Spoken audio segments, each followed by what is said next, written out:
బంతి నీ కోర్టులో ఉంది. ఈ 3 అంశాల్లో నీ ఇష్టం వచ్చింది ఎంపిక చేసుకో. 3వ గ్రూప్ వాడితే నీతో చర్చ లేదు. వేస్ట్ ఫెలోలతో చర్చలు చేయం మేము.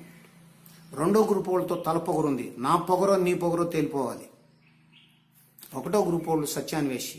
నా ఒరిజినల్ నేచర్ అది. అటువంటి వాళ్ళు నాతో 100% విరోధించిన మిత్రులే నాకు.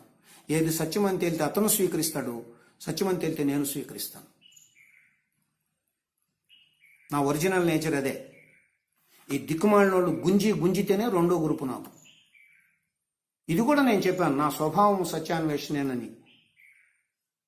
నీకు అర్థం చేసుకునే కెపాసిటీ ఉంటే, కమిట్మెంట్, నిజం, సత్యం దగ్గర ఎంత బలంగా నిలబడాలి, అనవసరమైన విషయాలు మాట్లాడకూడదు, అవసరమైన విషయాలు మాట్లాడకుండా ఉండకూడదు అనేటువంటి పద్ధతి మీకు తెలిస్తే, నువ్వు 1వ గ్రూపా, 2వ గ్రూపా, 3వ గ్రూపా?